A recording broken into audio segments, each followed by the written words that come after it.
Hi, and welcome to our WVU Potomac State College Return to Campus conversation. Today, the topic is student experience, and we're eager to share with you a lot of the preparations and the information that we've been working on over the summer to make sure that your return to campus is just as fun and as fulfilling as possible. So before we get started with today's conversation, let me share just some housekeeping items with you. We welcome your questions throughout the session, and we encourage you to use the question function to share those with us. So you just type your question, and if you see that someone has already typed a question that you have, just feel free to use the thumbs up symbol, and we'll know that that's a popular question. And we'll try to answer just as many questions live as we can throughout the presentation and beyond. And then we'll also share information with you in case you do have questions after the presentation ends to let you know how you can get in contact with us. And speaking of that, this session is being recorded. So if you want to either share the information with someone else or maybe you missed something, it will be posted on the WVU Return to Campus website shortly after it ends today. The session ends today. And then lastly, we do have closed captions available. So if you'd like to use that function, just click on the CC button that's available at the bottom of your screen. So today, in just a minute, I'm going to turn things over to our campus president, Jennifer Orlikoff. And then she'll be turning things over to Lucas Taylor, our Dean of Student Experience. And he'll be presenting a lot of the information that you need to know about that whole experience. And then from there, we'll open to questions, and we're going to bring in a couple other folks, Greg Ochoa, our Dean of Academic Affairs, and Mike Lynch, our Director of Housing and Residence Life, will be joining us to help answer questions. So at this point, I'm going to turn things over to Jennifer. Thank you, Beth. So welcome, everyone. Good afternoon. I'm so glad to sort of see you, and I'm really looking forward to seeing you this fall. So this campus conversation today is going to focus on what you can expect when you return to campus this fall, what some of the expectations might be for you and for activities that you might have, what academics will look like, but mostly it's focused on student experience. So we're really looking forward to seeing you. As you may well imagine, things will be a little bit different this fall, so that's why we're having a campus conversation. As with everyone, we are navigating what is going on with the COVID-19, and that will have some impact and some influence on what we're doing. But our overall goal is that you have a great and enjoyable and excellent experience while you're with us on our campus. So with that, I'm going to turn it over to Lucas Taylor. He is our Dean of Student Experience. And as I said, I'm really looking forward to seeing you this fall. All right, great. Thanks, Dr. Orlikoff, and thanks, Beth. And hello to everyone. It's great to be with you this afternoon. Again, as I always say, looking forward to having you all on campus. You bring life to campus. So we are really looking forward to that. So as we go through this, let me get into the topics that we're going to be discussing, and we'll get started. The first thing we want to talk about is COVID-19 testing in the educational module. All students and all employees returning to campus must be tested. You will receive a testing registration email on Monday, August the 3rd, and there will be drive-through and walk-through testing available. And that will happen on Thursday, August the 13th through Saturday, August the 15th from 9 to 4 at the J. Edward Kelly Complex parking lot. So there are going to be those couple different options for you. Like I said, you can either choose to do the drive-through or the walk-through, and hopefully that will run very smoothly. Make sure you sign up on that registration email, and that email will also have additional information that you may need. But that is critical that all students, all employees are tested upon their return to campus. You will not, as a student, you will not be able to participate in-person classes until you do that and we get the results back. So that is critical. The other thing that's really important for you to do, and this is going to be something that you're going to do prior to arriving on campus, is a COVID-19 education module. That's also going to be for all students, faculty, and staff, but particularly for students, that must be completed before you return to campus. You'll be getting an email with more information on that in the next week. So be paying attention to that. Be looking for that in your Mix account. That's where you will get that. That educational module will prepare you to navigate this challenge that we have with COVID-19. And we do want to be clear that there's going to be a pretty significant fine, $250 fine, if you do not complete that educational module. So just be looking for that. Make sure you take care of that before you arrive to campus. Right. The next thing we'd like to talk about is a little bit about the hygiene and personal protective equipment that you do hear a lot about that. I know we've referenced this in the past, but we just want to reiterate the importance of these things. One, like we've been saying, wear a mask, wear a mask, wear a mask, or some type of face covering. That's going to be required on campus. And now even within the state, it's required in all of our buildings and facilities. So let's make sure that we embrace that and wear a mask and face covering. We're also going to ask you to continue to physical distance by 6 feet whenever possible, and wash your hands frequently. So critical that we're doing those three things. And one of the things we also refer to are the 3 C's. You want to avoid the 3 C's, right? You want to avoid being in close, continuous contact with somebody. You want to avoid crowds, and you want to avoid those close spaces. So please keep that in mind. And you know, this last bullet point here does talk about the non-compliance. And if you choose not to do those things, there will be repercussions for that. Written warning, you could face removal from class, probation, suspension, or even expulsion, because we will take that through our student conduct process. Now, I will say that I want you to understand that we know how difficult some of these things are that we're asking you to do. So it's not, please understand, this is just not about disciplinary action. This is about us creating a community that is safe for all of our faculty, all of our staff, and obviously most importantly for all of our students in the local community. So we're asking you to join us in this journey. We're asking you to be part of this journey with us, because it's going to be a challenge. But again, like I said in the past, it's going to be a temporary challenge. So if we can all come together, work together to do the right things, we'll be able to have a great experience here on campus. So please keep that in mind. We are always better together.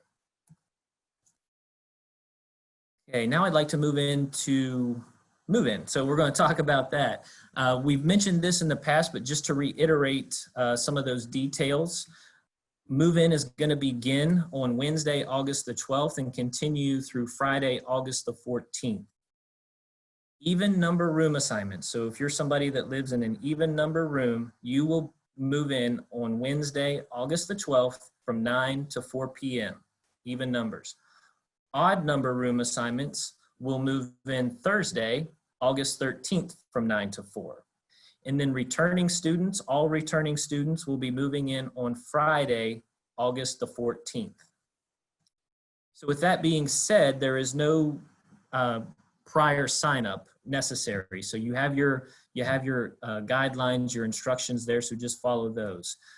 Please do keep in mind though that there is a maximum of 2 guests per student that may help you move in. And there will not be any additional people allowed to come into the residence halls. And again, we've talked about that before. The reason behind that is we want to try to minimize as much foot traffic as possible and keep everyone as safe as possible. And I will say, we did mention this in the past. If you have a roommate, please communicate with that roommate. If you're moving in on the same, obviously you'll be moving in on the same day. Maybe you can split up your times. Maybe someone wants to take the morning, somebody else could take the afternoon. That would also be very helpful. We would certainly recommend that you're in communication with your roommate for those purposes. And then of course, if there's any student that is unable to move in on one of those designated days, you should contact the email below here at pschousing@mail.wvu.edu. We will work with you if one of those designated days do not work for you or your family. Okay. Where you can find help. This is critical. We want you to ask for help when you are here. College is so challenging on its own, particularly for first-time freshmen and transfers coming to a new experience, but also our returners face challenges too. And And we want to make sure that you know that there are so many resources here that are available to help you. We are here to help you succeed.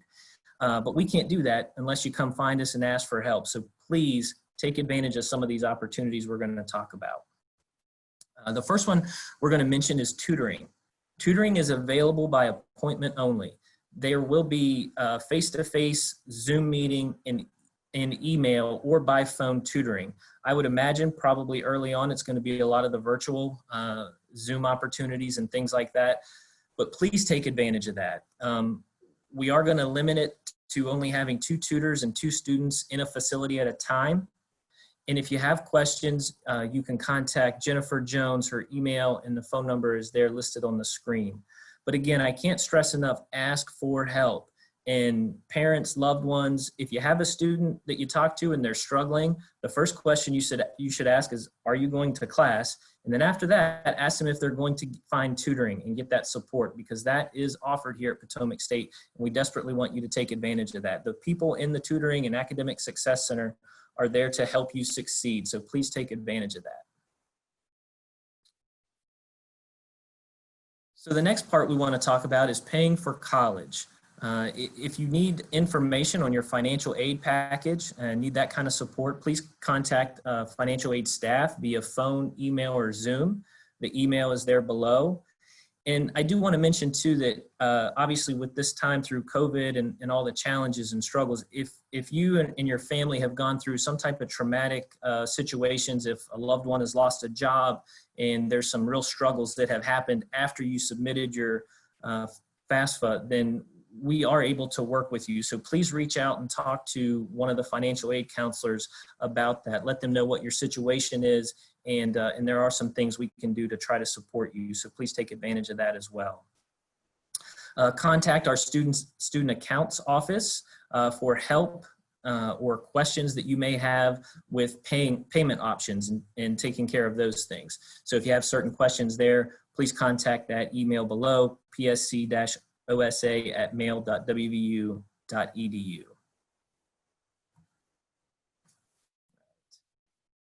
Now I'd like to transition a little bit to talk about health and wellness programs we have. We do have a counselor on staff and we have a nurse on staff on campus. And this semester is going to look a little bit different, obviously with COVID. So please stay tuned to some of those updates. We'll be updating you with some of that information through our website, et cetera, as we get closer to your return. But there will be virtual and in-person options available. Again, a lot of it is probably going to be some virtual opportunities to do telehealth, telemedicine, those types of things. But again, this is a critical thing for the health and well-being of our students. And you know, as it says right here, good health means having a full measure of physical, emotional, and social strength. And that's what we're dedicated to, is to assist you in ensuring that you are able to maintain healthful well-being while you're here. And I'm going to speak to that again here in a second. This is another resource that we have for our students that we want you to take advantage of. It's the Crisis Text Line. And the Crisis Text Line is a free, confidential, 24/7 service offered to students of WVU. And students can text WVU to 741-741 to access that support. And again, of course, as being part of the West Virginia University system, students here in Kaiser have access to that as well. So please take advantage of that.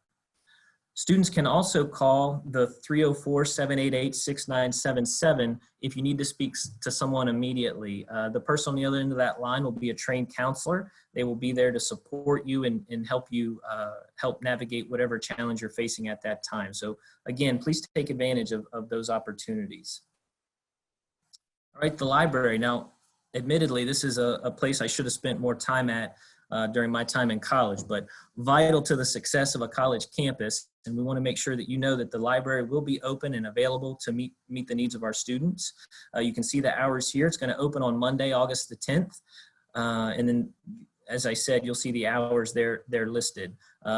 There'll be study computers, nooks, and study rooms available. Take advantage of that. And I just got to say, our library staff are just phenomenal people, ready to help and ready to serve our students. And they also do it with a whole lot of energy. So please visit the library, take advantage of that great resource while you're here on campus. All right, getting connected. So this is critical. We were all created to live in community. We were created to be in community with one another. The problem is with COVID-19, it's kind of gone against our ability to do that. But we still want to create as many opportunities for you to engage and connect with others while you're here on campus. And that's really what this is going to be about. It's going to look different. We're definitely going to face some challenges, and we're going to have to be very creative with how we do that. But it is so critical. And I know and understand that 2020 has been a trying and really heavy year so far.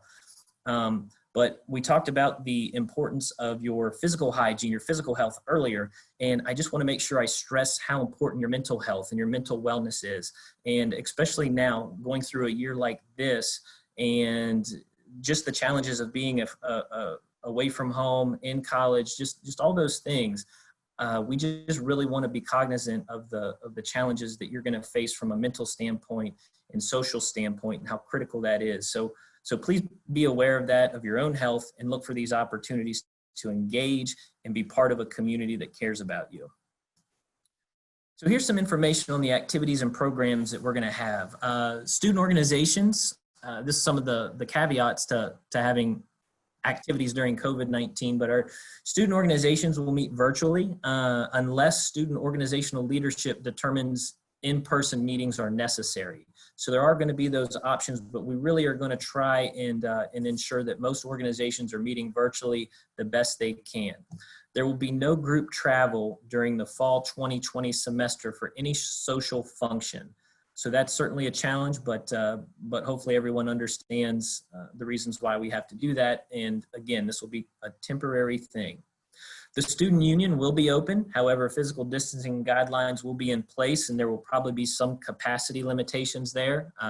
Should have mentioned that with the library and some other facilities. There will be capacity limitations, so just be aware of that when you enter those facilities. And there are activities centered around Welcome Week, but they're still being planned. We're discussing those. They change and evolve on a daily or weekly basis, but we are planning as many activities as possible to give you chances to engage and interact with one another the best we can. Activities are also being planned throughout the semester. There will be a daily, weekly events throughout the academic year, and the guidelines that we receive from local and state officials will dictate specifically what we can do with some of those activities and social gatherings. But that includes recreation and intramurals, but we are doing everything we can to make those as fun and as engaging as possible. And here are a few of the activities that we've talked about so far. So we're looking at opportunities like trivia night, name that song, Netflix series game, movie night on the quad. We have a beautiful, beautiful campus, and we want to highlight that as much as possible. That's, I guess, one advantage that we can look to through this COVID-19 is that we'll really be able to take advantage of the beautiful campus we have. Yoga under the stars, hiking and kayaking, so many there that we have. But listen, our activities, folks, we're going to be creative. Everyone is engaging, having conversations about the best way to provide these opportunities for you. And we are looking forward to that. So hopefully you'll look forward to that too. And again, I think I mentioned this before. If you have ideas or suggestions, feel free to let us know. But this is some of the things that we're looking at moving forward. All right, and then specifically back to the student organizations. As I said, you'll be expected to meet virtually. And if you choose otherwise, what I'd like you to do is reach out to Josh Steger. His email there is below. Josh is our activities coordinator. So did want to mention that and make sure you reach out to Josh with any questions or concerns with student organizations. Again, the group travel is going to be limited. And then specifically for SGA, I mentioned this in a prior campus conversation, but involvement in SGA is critical. So please get involved in SGA. There's a link there. Josh's email is there to reach out to him. Please take advantage of that. We want to hear our students' voice. We value that so much. And so we want you to get plugged in and get involved in SGA. And there will be certain guidelines and opportunities and restrictions there, but there'll be more information on the website, and Josh will have more information about that as we get closer to your return.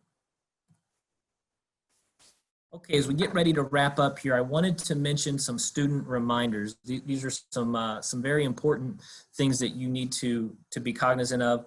Again, all students will be required to complete a COVID-19 educational module. That's the one that I mentioned at the very beginning. You'll be receiving that in your mixed email sometime next week. That is going to be, there will be a $250 fine attached to that if you choose not to take it. But I also want to be clear that there's going to be another educational module for new students and transfer students only, okay? So please understand the difference there. COVID-19 is going to be for all students, all faculty, all staff. The alcohol education and sexual assault prevention modules, it's going to be called Voices of Change, will only be for new students and transfer students, okay? You folks will be receiving that email next week as well. So be on the lookout for that. Those modules, the sexual assault prevention, the alcohol education, those are very critical as well to prepare you for living in this wonderful community here at Potomac State. That's what these modules are all about, is to prepare you to be a valuable part of this community. So please take those seriously, go over those modules. There is a $50 fine for not completing those modules. All that information will be in that email, but I did want to make clear that those are two separate educational modules. One, COVID-19 will be for everybody, and the alcohol education and sexual assault only for new students and transfer students. So be looking out in your mix accounts for those emails in the near future. And this is also critically important. New students that have not already done so need to submit a photo online so that we can have your student IDs ready when you return to campus. The link here below will walk you through that process, but in order to eliminate the opportunities for us to interact as much as possible and keep ourselves physically distanced as much as possible, we are requiring you to submit your photo online in order for you to get that student ID.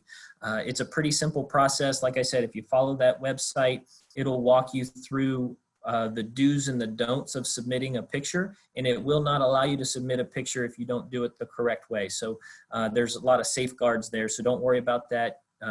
You'll be able to navigate that fairly simply and get that done. As far as student IDs go, once we get your picture submitted and it's approved, then we will be able to print off your ID. And for resident hall students, so for students living on campus, we will be handing out those IDs when you move in, the day of move in. We'll be handing those out in the DCC, the Davis Conference Center, where you'll be checking in.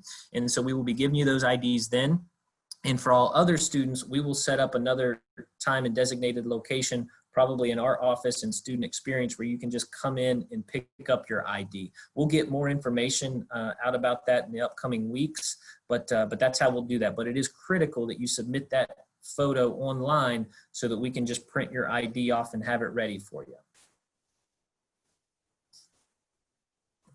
Okay, so that is the end of our presentation. Now we would like to open it up to questions. Okay, so Lucas and Jennifer, thank you both. And so as Lucas said, let's turn things over to some questions. So first question, I think probably is going to go back to you, Lucas. Do we know what guidelines we will all need to adhere to for athletics this fall, according to the NJCAA?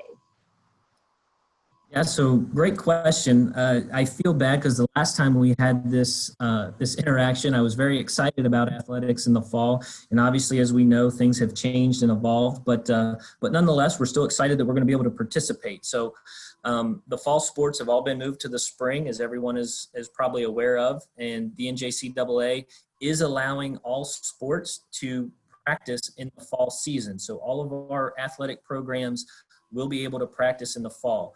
Currently, for Potomac State, we are working on those guidelines from a day-to-day standpoint, what that can look like for practices. So we're working on that. Our athletic director is working on that, and our athletic trainers and the coaches are involved in those conversations, and we'll have those guidelines out. So you'll be checking with your coaches once you arrive on campus to really figure out what those practices are going to look like. Okay. And Jennifer, I think the next question is for you. If something were to happen in the next couple of weeks, is it beyond the realm of possibility that we will be virtual for the first couple of weeks?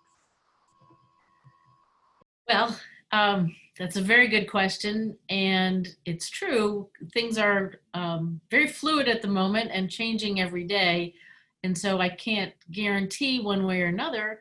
Obviously, we will do everything we can with all of our precautions in place and with the PPE and the different activities that we are doing with people remaining 6 feet apart, the social distancing. So our hope would be that we would be able to start in person, because we do value the in-person experience for you as students. So.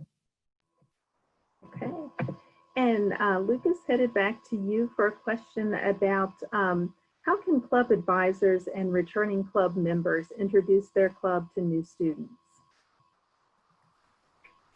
That is a great question, one that we've been thinking about. So obviously, typically every year we would try to have a student involvement fair where all the clubs and organizations would get together. We are still looking at that. It may get delayed a little bit into the fall. So it may be after classes start, maybe a week or so after that. We're not real sure on the timeline. But if we're still able to do that, we may try to set it up outside so it's so we can ensure physical distancing. The other option we're considering is doing some virtual involvement fairs where we would do everything online, and that may even be a way to encourage and entice more students to participate. Maybe it's a little intimidating to walk up to a table when you don't know somebody, but it's a little bit easier to get that information and to get involved online. So just be looking out for some of that information. Josh Steger, our activities coordinator, will be putting forth some more info on that. But we're looking at those two options: one, doing some virtual opportunities, and then also if we're able to navigate it and keep physical distancing in place, we would love to have something outside as well so that we can do something face-to-face. But I will tell you, just for anybody that participates in a student organization, get out and recruit. There is no better way to do it than the folks that are involved in that organization to promote it and talk about how much fun you're having in those organizations, what your organization represents, and what you're doing on campus. So get out and recruit. Use the social media vehicles that you have and take advantage of that. But yeah, certainly we want to provide some opportunities on campus as well. Okay, and Lucas, we're going to stick with you for the next question. In order for someone to fully experience the diversity of our campus, what type of student organizations are there? Well, there's a variety of organizations in it. On our student experience website, there's a link that will identify the exact organizations that we have, and we have a wide range of organizations. I know some of our most active ones are our Ag and Forestry program, our Black Student Alliance student organization. We have a criminal justice student organization that's phenomenal. They're doing great things. And we have service organizations. So there is just a wide variety of organizations to choose from. So I would encourage you to look on the website. There's a link there under student experience that will take you to those and give you a list. And I believe there's contact information for each of those organizations. And then I'd also encourage you that if there is an organization that is not, or an area that is not represented on our campus for an organization, and it's something that you're passionate about and that you want to bring to Potomac State, then there's a way for you to fill out a form and apply to create your own student organization. And that's where some great things can happen too. So we would also encourage you to do that. Okay. And let's see, I think Jennifer will come to you with some questions about testing. And so what happens when a student tests positive, when they take the COVID test and they do get a positive result? The first thing that will happen is that the health department from Mineral County will contact the student to let them know that they've tested positive. And then from there, we would work with that student to determine what the best course of action would be. It could be that that student would want to go home and isolate there or quarantine there for the 14 days. Or if they'd like to stay on campus, we have designated rooms in Davis Hall. Actually, we've designated Davis Hall for students who need to isolate. and we'll be able to take care of you there. We'll make sure that food is delivered to you. So we'll take care of you one way or the other. So, but then from there also, we will begin contact tracing to find out with whom you've been in contact for 15 minutes or longer at 6 feet or less apart. And then we'll go from there and just find out who else might have been impacted, and then have them tested as well. Okay, and someone wants to know if they can do their COVID testing at home. That's a great question. And actually, it makes a lot of sense. However, the answer is no, because when you take your test, it needs to be within the county that we need the testing to take place. So we need the test to take place in Mineral County, and we're doing it on campus for free for every faculty, staff, and student. So you might as well take advantage of it. I'm told the test itself takes only 5 minutes as you go through the line. So we have drive-through options and walk-through options, and we'll get it taken care of very quickly for you. Okay, and I'll just add, and that's also where everyone can pick up their welcome kit with their WVU mask and then the other items as well. So Yep. Someone wants to know, what if they miss their testing time? Can they test later? So if they miss their testing time, yes, they will need to test later. And we can set that up with through our local health department and the hospital down the street, Potomac Valley Hospital. They're the ones who will be conducting the test. So it can be done. However, until the results are back, the student will have to attend class remotely until a confirmed negative has been shared. Okay, and then one more on testing for right now. Does WVU, or will they be collecting data about positive tests and other more serious results? The understanding is that UT Austin has a system like that where they're going to be tracking metrics. So can you talk a little bit about the data that's going to be collected and how that will be used? Sure. So yes, we will be collecting that data. And that's also part of why we want the testing to all occur locally, is so that we can make sure that we are capturing the whole picture. And we will be sharing with the campus community, certainly not any names or anything like that, but data relative to the testing, so that people have a sense of what is occurring on campus. So yes, we will be sharing. I know that Morgantown is considering a dashboard, and I believe we might be trying to set one up as well so that people can see that. Okay, and Greg, some academic questions for you. Let's see. Will seats in classes be assigned? And if so, can we move seats, like if I can't hear or see the board? Yes, thank you. Seats will be assigned. And the reason we're doing that this year is so that we can help in the contact tracing. In that first week of class, if you need to move for some reason, you just need to talk with your instructor. We will make moves. We don't want to make moves all the time throughout the semester because it'll just be too hard to keep track of that. But for sure, if you have a reason that you can't hear or you need to move, we can work with your instructor to make that happen.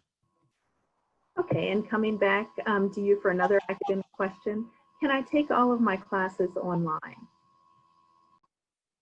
Yes, you can take all your classes online. It's very important that you work with your advisor. If you can't reach your advisor, in the questions, I'm going to put in our academic affairs email address and the phone number so that we can connect you with an advisor. They will need to work with you. We have numerous classes that are online this semester. Of course, we may need to work with your advising schedule because classes that you may need may not be online, but we can find classes that will work for you. But the quick answer is you just need to work with your advisor. And again, I'll put that information in the answers to the questions. Okay. And let's see, probably going to Mike Lynch with housing for this question. Do my roommate and I have to wear masks in our dorm room? It's a great question. No, probably not. However, if you suspect that your roommate may have interacted with somebody who's possibly positive, we're certainly not going to tell you not to wear your mask. Any precautions you can take, whether you're in your room or in the hallway or in a lounge, by all means, because we just don't know who is going to be positive at any given time. We're testing at the start of the year, but somebody could go away for the weekend and come back positive, and we don't necessarily know that. So I would say just be as cautious as you can and be as responsible as you can, and take every precaution you possibly can. So. Okay. And Lucas, what student activities will happen in person? Yep, that's a great question. We are still planning those types of activities. I think you saw Humans versus Zombies. That's been a staple at Potomac State for several years.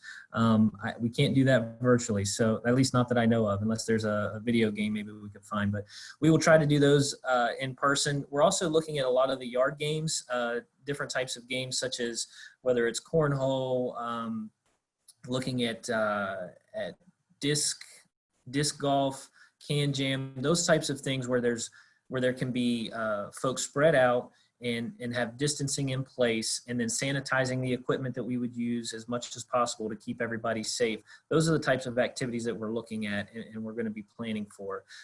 Again, everything is always evolving, ever changing, so we'll have to stay up to date on that. But right now, that's what we're looking at. And then I will say that there's other activities that we can do that might look a little bit different from an intramurals perspective. Instead of doing team versus team competitions, we may be doing more individualized competitions, whether it's a longest throw contest or field goal contest, something like that we can be creative with, that we can look at. But again, we just have to be mindful of those physical distancing measures, and really it gives us an opportunity to be very creative. So that's what we're going to do, and we're going to make it a fun time. Okay. And Greg, a question about academics. If I don't feel well, will my teachers work with me so I can make my work up?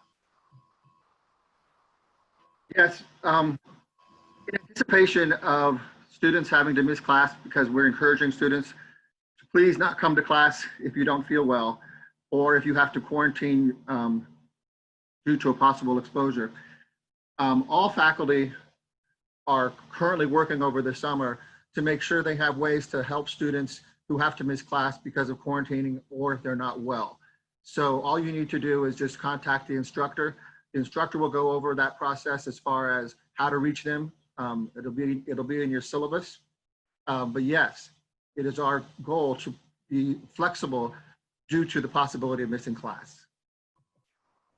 Okay. And Mike, there's a question about if a student's dorm room is on the second floor, can my parents help me move in? Will they be allowed in my dorm room? During the move-in, yes, definitely. Again, we know move-in is not always easy. So we are limiting, though, to 2 helpers in addition to the student. And I typed a response on there for one of the questions. Somebody asked if they could change out their helpers. The overall goal is to minimize the total number of people going in the buildings, but we also know that some people have difficulties with movement or other issues. They may have an injury. So if you need additional help, please just send an email to the housing office, and I put the address on there, and we'll work with you on that. So. And Mike, another question. What if during the semester my roommate tests positive? Will I have to quarantine?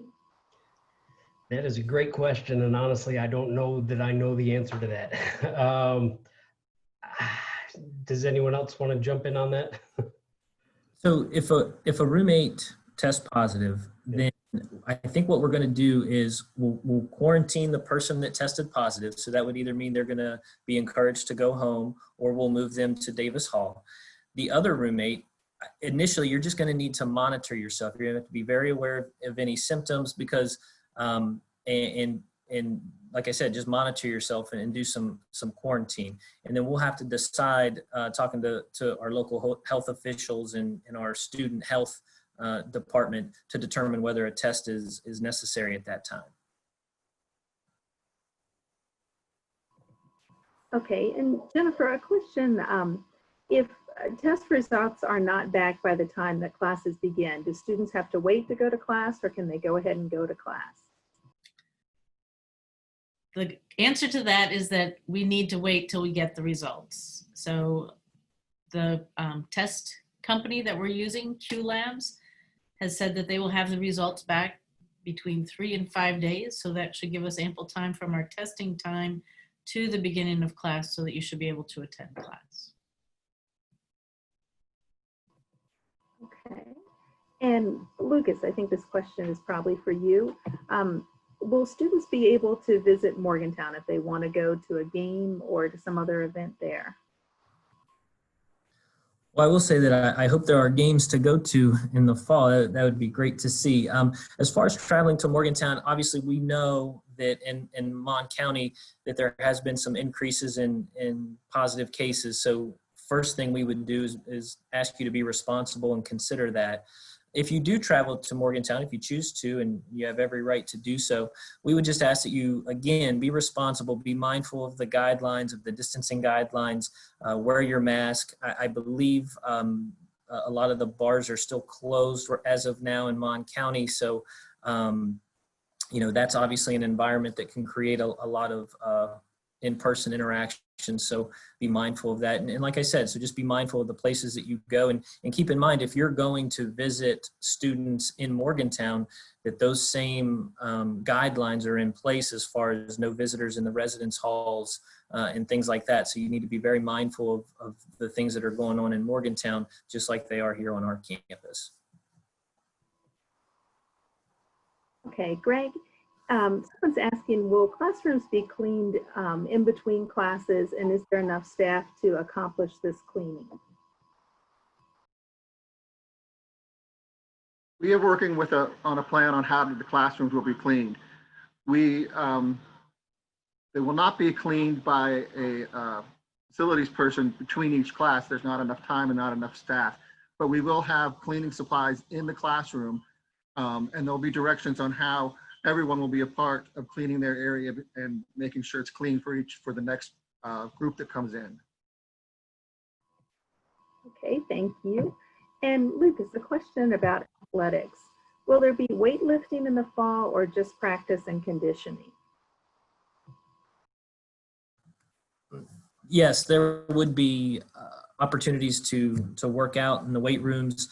However, there are going to be specific guidelines in place. It's not going to be the whole team in there working out together. We're going to have the modifications in place. You may be doing some of those workouts outside, which would be a great way to eliminate some of that risk. But yeah, you have the opportunity to do that. It's just going to look a little bit different as will a lot of the things. So just keep that in mind. But again, certainly we want you to be able to prepare and get in shape for your season and be ready to go. Okay, and Lucas, coming back to you with this question, can you talk a little bit more? I know you touched on this in your presentation, but about the campus mental health services that we have available. Sure. So we have a counselor on staff. Now, we're in a unique transition situation. Our current counselor is going to be leaving at the end of August. We are replacing her with a new counselor. We're in the interview process right now, and we are planning to have that individual on board so that there is no gap in coverage. We want to make sure of that. So we're working closely to make sure that happens. So for new students coming in that have not established a relationship with that counselor, we would like to possibly have new students meet with our new counselor that's going to be on board, hopefully by September 1. We'll have more information and make sure that we have that information out to keep everyone updated. But yeah, we will have a counselor on campus. Now, again, a lot of those opportunities initially in this fall semester are going to be virtual. So there'll be a lot of telehealth counseling going on, but that will be available for our students. And if you refer back to the slides, I mentioned the crisis text line. That's a resource that is very important for our students to use. And then the 304-788 number, pay attention to that one too and utilize that if those needs arise. Okay, and Mike, a residence hall question. Will visitors be allowed in the residence halls? So after the move-in, visitors can come. We are not going to have overnight visitors. So if somebody's local or a parent stops by, things like that, we're asking them to stay in the public areas on the main floor of the building. So we don't want them up in the student living areas. And again, there will be no overnight guests permitted. Okay. And just a reminder, anyone that has questions, feel free to type those in the Q&A function. We still have some time remaining, so if you have other questions, please feel free to share those. And in the meantime, another question, and probably Lucas, this is for you. And a student's asking if someone would need to quarantine in Davis Hall. Can you talk a little bit about the arrangements there and how much you would have to isolate and about meals and maybe use of the restroom facilities? Sure. So if you're not familiar with Davis Hall, we do have community restrooms there. We will have a male and female hall for those situations. But the rooms in Davis Hall are very large, so you have your own room, and then we would monitor the bathroom situation, obviously, fairly closely. We will provide students with cleaning supplies to make sure that they can wipe down anything that they're touching and things like that. You'd obviously be doing your classes online remotely during that time. As far as meals go, we're going to set up a way for you to be able to get your meals 3 times a day. We'll also be providing snacks throughout the day too. We'll probably have a designated location as you enter into Davis Hall that the meals will be dropped off, and the student can come down and pick up those meals, and then we will obviously come and get any leftovers that are needed. But we'll provide those snacks and those meals throughout the day. We'll take good care of you. We'll be in constant contact. I don't think I mentioned this in the presentation, but our care team is going to be notified of students that have tested positive with COVID, so that we can be in touch with them and reach out to them and meet any needs that they may have. So that'll also be a resource for our students that are going through that. And again, if you have the opportunity to go home and you're able to comfortably quarantine at home, that would probably be option number 1 for us, because we know that that's an environment that's safe and comfortable for you. So we would encourage that first, and then obviously we'll have Davis Hall as an opportunity for students that don't have that as an option. Lucas, and speaking of home, someone wants to know if students will be allowed to go home on weekends. So yeah, that's a challenge. It's a little unique for us because where we are situated geographically, we do pull a lot of students from the region, so they're not traveling often very far. So a lot of our students that live 2 to 3 hours away do like to go home on the weekends, and we certainly understand that. So what we're willing to do is to talk with you on a case-by-case basis. If you do travel home and it's because of work or family responsibilities at home, talk to us about that. You can email us at pscstudentexperience@mail.wvu.edu, and we'll have that information on the website. But let us know, and we'll work with you on a case-by-case basis. We will ask you as far as having to come back and quarantine after traveling home, but we are willing to work with you there, because we know a lot of our students have responsibilities to have to go back home. But we would also ask that if you do that you would follow all the distancing guidelines, wear a mask, wash your hands, all those things that we talk about. Please do that when you go home as well, so that we know that you're coming back in a healthy way. Okay, and Greg, a question for you. How many students per class? Is there a maximum? Yes. We've spent a lot of time in my office over the summer working with what we call lowering the density of the class to 50% capacity. So we've done a really good job about moving some classrooms, creating larger classroom spaces to try and have the option for every student to meet at the same time. There will be some classes that are going to be moved to what is called a hybrid. And what that means is you may, if it's a Tuesday, Thursday class, half the class may come on Tuesday,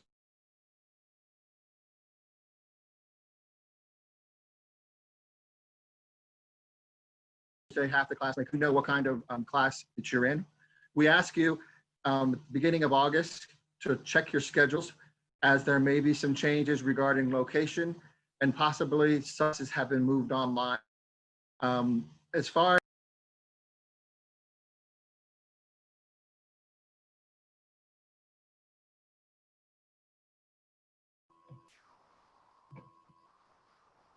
I think we may be having some difficulty there with hearing Greg, and you can certainly check out the closed captioning there if you're having some issues.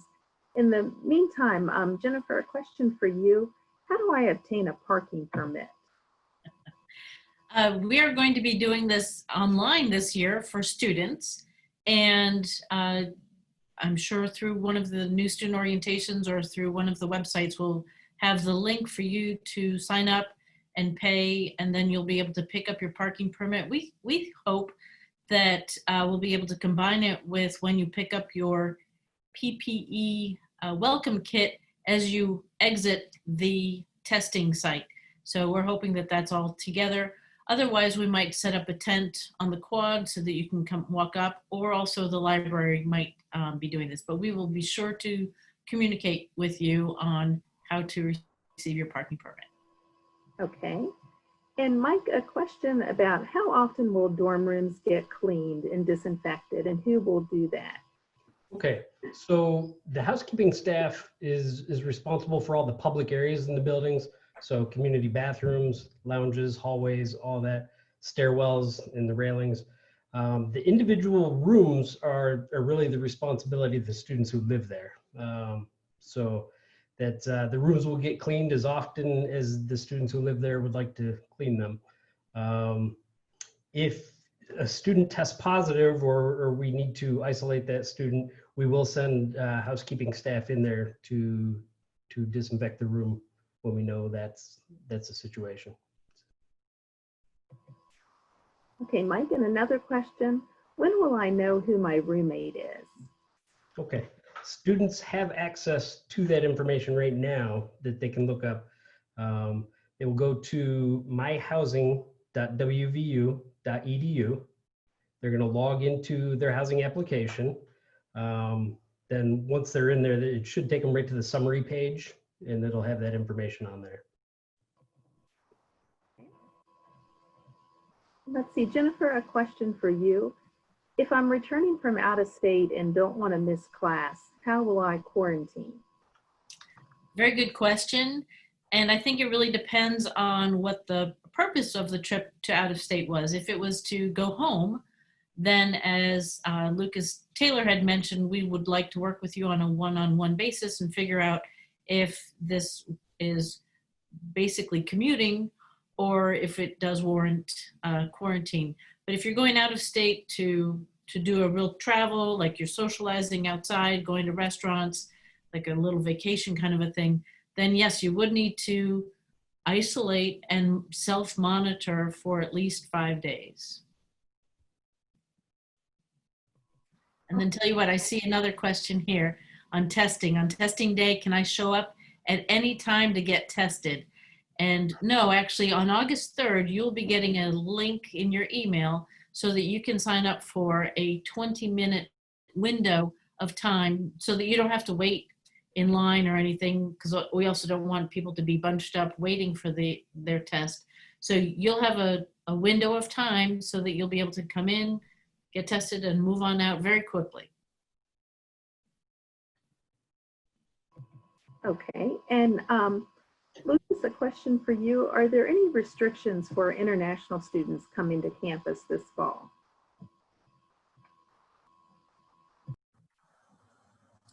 So Beth, I would actually defer to you some with the question on international students and their ability to travel to campus. I know you've been working closely with that.